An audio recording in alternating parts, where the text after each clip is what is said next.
exponentially with his issues. Like I was saying, however, he sacrificed a lot of lumber and resources to expand like this. And so, where he has lost a tech advantage for resources, the Night Elf player has sacrificed maybe potential fast expansion in exchange for a tech advantage. And right now, his lures are up, he's getting dryads, and he's going to go out hunting for these footmen. Because really, what can footmen do against a panda, a demon hunter, and dryads? Dryads, of course, with slow poison are very, very difficult for footmen to deal with. Also, footmen are rather slow compared to dryads, and so in the same way that the Death Knight and Fiend combo works very well because you can run back, launch a volley of Fiend attacks, then run again. The same thing can happen for dryads if the footman line rushes the dryad line. Now, like I was saying, tech advantage is so huge. The Tree of Eternity is being upgraded, or the Tier 3 is coming for the Night Elf, and Tier 2 is coming for the human player. The Night Elf player will probably reach Tier 3 before the human player reaches Tier 2. Because of this, the human player is stuck at one hero for quite some time. That can be very, very detrimental to the human army, who relies on maybe the Mountain King Stormbolt or the Naga slow Arrow Frost Arrow to get a lot of its unit kills. Without that Mountain King or Naga Sea Witch, the human army is not able to cope with any other army for that matter. Right now he's got 2, 4, 6, 7 footmen. He just lost 1. And a level 4 Archmage. Level 4 Archmage is strong, don't get me wrong. Rhyming. Rhyme time, bitches. It is very strong with the level 2 Water Elemental and level 2 Brilliance Aura. However, it doesn't hold a candle to a Panda and Demon Hunter with Dryad complements and bears and whatever else. So right now he really just has to bide his time. The Archmage is doing a very good job at harassing this expansion as it's going up in the bottom left corner. The gold mine has just been entangled and he's starting to collect. The Night Elf is starting to collect gold from it. Right now, all the Archmage is doing is trying to keep the Night Elf close to his base, creeping camps, all in the bottom portion of the map. Because in the top of the map, you'll see that the human player is creeping out camps with footmen alone, no hero support. It's possible with Defend, which is a great upgrade, always recommended. Man, this is like English lesson 101. I'm telling you guys, I am talking like a very sophisticated person. But Defend is so strong because it cuts down the piercing damage just exponentially. And I really encourage everyone to get it.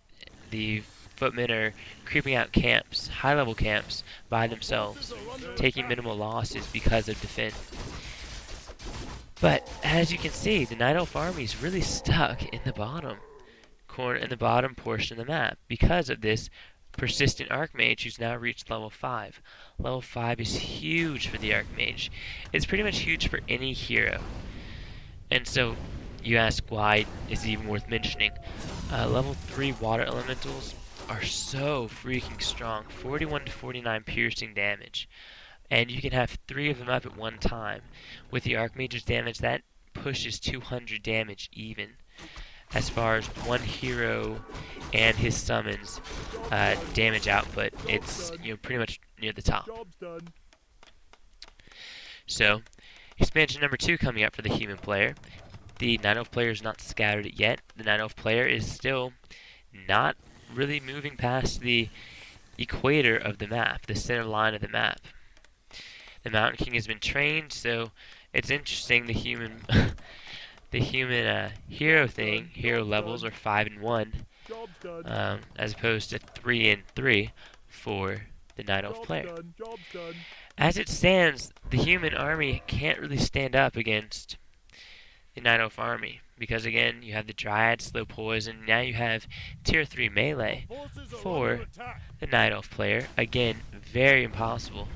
Really, I'm going to say virtually impossible for the human player to even hold a candle to the Night Elf army at this point, especially with that level 3 Panda, with the level 2 Breath of Fire, level 1 Haze.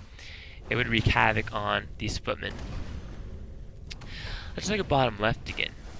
We have the Archmage level 5 and his 2 water elemental friends literally tearing apart this expansion. It is disgusting how fast this expansion is going down. All these wisps are dead, and 250 health, 200 health. The Night Elf army is forced to TP in, but there's nothing they can do. There's no wisps repairing, and the expansion goes down. TP going off, and that was perhaps the game clinching, close to the game clinching feat. I would say 2 expansions, or 1 expansion for the Night Elf, 2 gold mines, versus 3 gold mines for the human is a pretty even match. Can be an even match, depending on micro and whatever else. And so, it was really at the point, that human player, Shriek, it was his biggest desire to take down this expansion.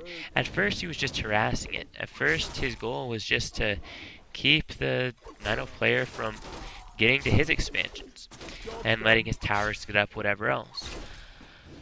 But now, I mean, he saw, oh my god, look what a great advantage I could get by taking down this expansion. Levin has made a critical mistake in not repairing this thing faster. And so with that level 5 Archmage, he was golden.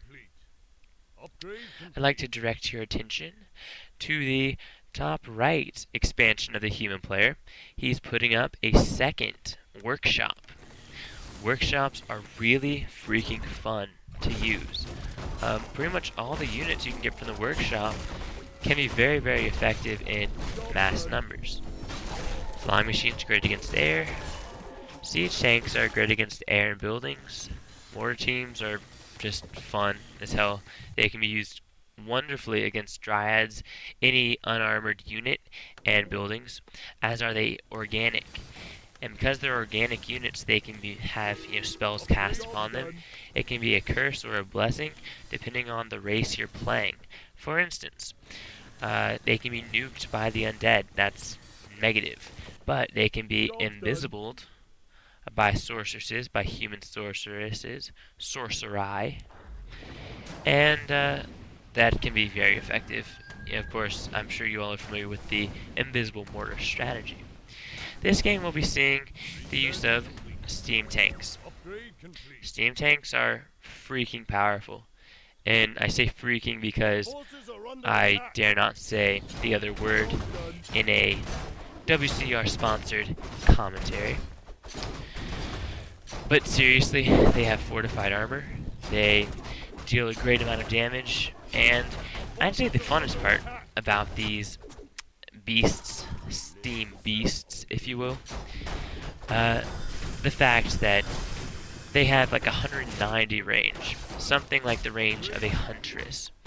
Because of this, they are not close enough to a tree for the tree to attack it.